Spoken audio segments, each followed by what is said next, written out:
వెన్నెల సిరీస్కి స్వాగతం. వెన్నెల ఇది ఒక తెలుగు అమ్మాయి కథ.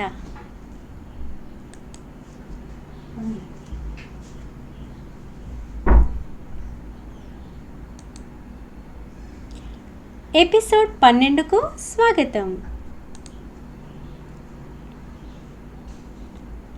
వెన్నెలను సిటీలో ఒక ప్రైవేటు కాలేజీలో చేర్పించాడు ఆనందయ్య. కాలేజీకి హాస్టల్ కూడా ఉంది.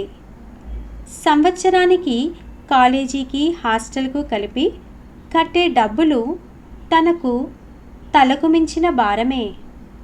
అయినా కూడా కూతురును చదివించాలన్న ఆ పట్టుదల ముందు ఈ ఖర్చు బాధంతా దిగదుడిపే అనిపించింది ఆనందయ్యకు. దంపతులిద్దరూ వచ్చి వెన్నెల బట్టల సూటుకేసు, కొన్ని ఇంట్లో చేసిన తినుబండారాలు, పచ్చళ్ళు ఇచ్చి వెన్నెలను హాస్టల్లో వదిలారు.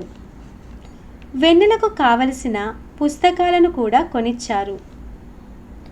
వెన్నెలకు అన్ని జాగ్రత్తలు చెప్పి అక్కడి నుండి వెళ్ళిపోతూ వెన్నెల చేతికి ఒక 200 రూపాయలు ఇచ్చి, బిడ్డ, ఏదైనా అవసరమైతే ఖర్చు పెట్టుకో తల్లి, మళ్ళీ వచ్చే నెలనే మేము ఇక్కడికి వచ్చేది, జాగ్రత్త వెన్నెల, మంచిగా చదువుకో తల్లి అని చెప్పి ఇద్దరూ అక్కడి నుండి వెళ్ళిపోయారు.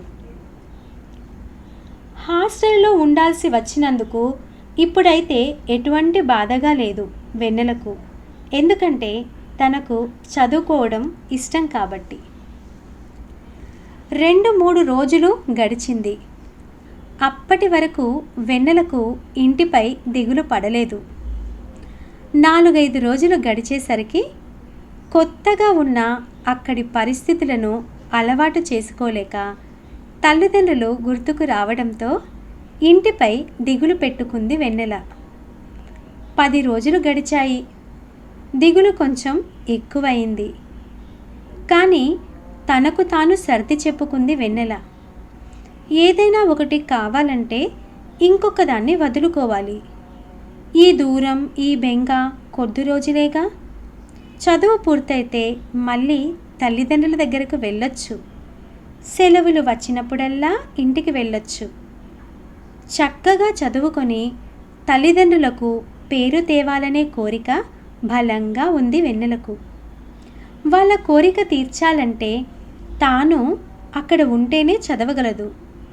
నాన్న తన చదువు కోసం తన శక్తికి మించిన ఖర్చు పెడుతున్నాడు. తల్లిదండ్రుల మీద బెంగతో ఇంటికి వెళ్ళిపోతే తాను అనుకున్నది సాధించలేనని, తల్లిదండ్రులకు సంతోషాన్ని ఇవ్వలేనని అనుకున్నది వెన్నెల. ఇలా తనకు తాను సర్ది చెప్పుకొని తన గుండెను రాయిగా మార్చుకుంది వెన్నెల. 1 రోజులు గడిచింది. నెలకి ఒక్కసారే హాస్టల్లో చూడడానికి వారి వారి తల్లిదండ్రులకు అనుమతినిస్తారు. ఆ రోజు అందరి తల్లిదండ్రులు వారి వారి పిల్లలను చూడడానికి వచ్చారు. వెన్నెల కూడా తన తల్లిదండ్రుల కోసం ఎదురు చూస్తుంది. కార్లలో వచ్చేవారు వస్తున్నారు. బండ్ల మీద వచ్చేవాళ్ళు వచ్చి తమ పిల్లల్ని తీసుకెళ్తున్నారు. వెన్నెల తల్లిదండ్రులు ఊరి నుండి రావాలి, అది కూడా బస్సులో. అందుకని వాళ్లకు లేట్ అవుతుంది అని అనుకుంది వెన్నెల. 11 గంటలు దాటింది. హాస్టలులో మైకులో తన పేరు వినిపించింది, వెన్నెల అని. వెన్నెల పేరెంట్స్ వచ్చారు, ఆఫీస్కి రావాలని అనౌన్స్ చేశారు. అది వినగానే వెన్నెల పరిగెత్తుకుంటూ వెళ్ళింది. తన తల్లిదండ్రులను చూడగానే ఎక్కడ లేని సంతోషం కలిగి ముఖం అంతా వెలిగిపోయింది వెన్నెలకు. వెళ్ళి తల్లిని గట్టిగా పట్టుకుంది. నాన్న అంటూ తండ్రి దగ్గరకు వెళ్ళింది. గట్టిగా ఇద్దరిని కౌగిలించుకుంది వెన్నెల. ఎందుకో తెలియదు, తన ప్రమేయం లేకుండానే తన కళ్ళలో నుండి నీరు వచ్చింది వెన్నెలకు. తల్లిదండ్రులు కంగారు పడ్డారు. వెంటనే వెన్నెల ఒక 2 నిమిషాలు తన తనివి తీరా ఏడ్చేసి, ఏం లేదమ్మా, చాలా రోజులైంది కదా మిమ్మల్ని చూసి, అందుకే ఏడుపు వచ్చింది. అంతే నాన్న, ఏమీ లేదు. ఇక ఎప్పుడూ ఏడవను నాన్న అంది వెన్నెల. బిడ్డ, నువ్వు మంచిగా చదువుకోవాలంటే మమ్మల్ని వదిలి ఉండాలి తల్లి. గుండె ధైర్యం చేసుకోవాలి. మనం సాధించేదే మన లక్ష్యంగా ఉండాలి. ప్రపంచంలో ఎంతోమంది ఆడపిల్లలు ఎన్నో సాధించారు. వారు ఇలాగే అన్ని విషయాలకు బాధపడితే సాధించేవారు కాదు తల్లి. మా వెన్నెల ఎప్పుడు వంటింటి కుందేలు కాదు అని అనుకుంటున్నాను. వెన్నెల 10 మందికి ఉపయోగపడేలా భవిష్యత్తు బాటను వేసుకుంటుందని నా నమ్మకం తల్లి అని వెన్నెలకు మంచి మాటలు నూరిపోశాడు తండ్రి. వెన్నెల, నీకు ఇష్టమని కోడికూర బగారా అన్నం చేసుకొచ్చా తల్లి, తిందాం పదండి అంటూ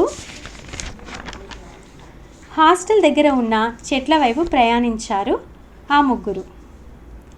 చాలామంది తల్లిదండ్రులు పిల్లల కోసం ఏవేవో చేసుకొచ్చారు. కొంతమంది పిల్లలను బయటకు తీసుకెళ్లారు. కొంతమంది అక్కడే చెట్ల క్రింద పిల్లలతో కబుర్లు చెప్పుకుంటూ వారు చేసుకొచ్చినవి తినిపిస్తున్నారు. వెన్నెలకు ఆనందయ్యకు వడ్డించింది అనసూయమ్మ. తరువాత తాను కూడా వడ్డించుకొని కలిసి ముచ్చట్లు చెప్పుకుంటూ ముగ్గురు భోజనం చేశారు. భోజనాలు చేశాక కొద్దిసేపు వెన్నెల తల్లి ఒడిలో తలపెట్టుకొని పడుకుంది. కాలేజీ విశేషాలను తండ్రితో పంచుకుంది. సాయంత్రం అయ్యింది. ఇక తల్లిదండ్రులు వెళ్ళే సమయం ఆసన్నమైంది. వెన్నెలకు తన జేబులో నుండి ఒక 100 రూపాయల నోటు తీసి ఇయ్యబోయాడు ఆనందయ్య. నాన్న వద్దు, మీరు పోయినసారి ఇచ్చిన 200 అలాగే ఉన్నాయి. ఇప్పుడు ఇవి మీ దగ్గర పెట్టుకోండి అని చెప్పింది వెన్నెల. ఏం తల్లి, ఏమీ కొనుక్కోలేదా అని అడిగింది తల్లి.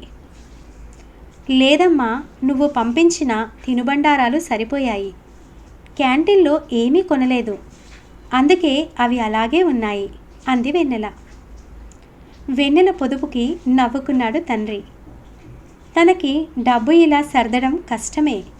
తన కూతురు తనని అర్థం చేసుకోవడం మొదలుపెట్టిందని అర్థమైంది ఆనందయ్యకి.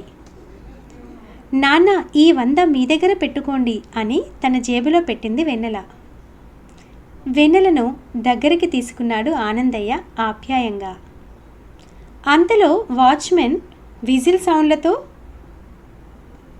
ముందుకు వచ్చేసి, ఆ గ్రౌండ్లో ఉన్న పేరెంట్స్ అందరినీ వెళ్ళిపోవాలి, ఇక పిల్లల్ని హాస్టల్లోకి పంపించండి, టైం అయిపోయింది అన్నాడు అరుస్తూ.